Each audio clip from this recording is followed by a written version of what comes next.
Student আজকে আমরা একটি গুরুত্বপূর্ণ জ্যামিতি সমাধান করব যেটি আমাদের 30তম বিসিএস এ এসেছিল। এই টাইপের প্রশ্নগুলো আনসার করতে হলে আমাদের কিছু জিনিস জানতে হবে, যেখান থেকে আমরা সহজেই এমসিকিউগুলো সলভ করতে পারবো। এখানে আমাদের বলা আছে যে দুটি সন্নিহিত কোণের সমষ্টি দুই সমকোণ হলে একটি অপরটির কি বলে। এই ধরনের প্রশ্ন আনসার করতে গেলে তোমাদের প্রথমে যে কথাটা মনে রাখতে হবে, এখানে যেহেতু আমাদের বলছে যে সন্নিহিত কোণ, এখানে কিন্তু আমাদের প্রত্যেকটা কোণ সম্পর্কে তোমাদের একটু ধারণা দিয়ে দিচ্ছি যে এটা কোণটা আমাদের কীভাবে সম্পর্ক হলো তোমরা শিখতে পারবা। দেখো, আমাদের প্রথমটা বলছে সন্নিহিত কোণ। আসলে আমরা সন্নিহিত কোণ জ্যামিতির বেসিক ধারণা কি পাই, যে দুটি কোণের একটি সাধারণ বাহু থাকলে এদের একটি অপরটির সন্নিহিত কোণ বলে। যদি আমরা একটা চিত্র বিবেচনা করি কোণের ক্ষেত্রে যদি আমরা একটা চিত্র বিবেচনা করি, তার মানে এই দুটি কোণের যখন এই কোণের সাধারণ বাহু এটা এবং এই কোণের যখন সাধারণ বাহু এইটা, তার মানে কি দুটি কোণের একটি সাধারণ বাহু থাকবে, তখন কিন্তু সেটা হবে আমাদের সন্নিহিত কোণ।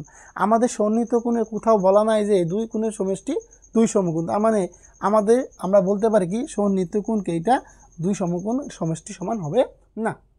তারপর আসি সরল কোণ। আমরা আসলে সরল কোণ কি জানি, যে আমরা জানি যে সকলে একটি সরল কোণের মান কত। একটি সরল কোণের মান হচ্ছে 180 ডিগ্রি, কিন্তু এখানে কোথাও তো বলা নাই যে দুই কোণের সমষ্টি 180 ডিগ্রি। তার মানে এইটাও আমাদের প্রদত্ত যে প্রশ্নটা বলছে ওইটা মিলল না। তারপর হচ্ছে পূরক কোণ। আসলে আমরা পূরক কোণ সম্পর্কে কি জানি? পূরক কোণ হচ্ছে যে দুটি কোণের সমষ্টি 90 ডিগ্রি হলে তাদের একটি অপরটির পূরক কোণ বলে।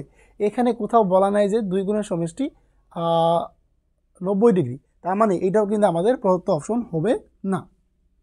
এখন আসি সম্পূরক কোণ। সম্পূরক কোণের ক্ষেত্রে আমরা জানি যে সকলে যে দুটি কোণের সমষ্টি 90 ডিগ্রি হলে, দুটি কোণের সমষ্টি কি 180 ডিগ্রি হলে তাদের একটি অপরটির সম্পূরক কোণ বলে। সেক্ষেত্রে আমরা ধারণা করতে পারি যে যেহেতু বলছে দুটি সন্নিহিত কোণের সমষ্টি দুই সমকোণ, মানে কি 180 ডিগ্রি হলে তাদের একটি অপরটি কি বলে, তার মানে কি দুই সমকোণের সমষ্টি 180 ডিগ্রি হলে তাদের একটিকে অপরটির সম্পূরক কোণ বলে। তার মানে এটা হচ্ছে আমাদের সম্পূরক কোণ। আশা করি এই টাইপের প্রশ্নগুলো আসলে তোমরা এইভাবেই সংজ্ঞা মনে করে দ্রুত আনসার করতে পারবে। আশা করি সকলে বুঝতে পারছো।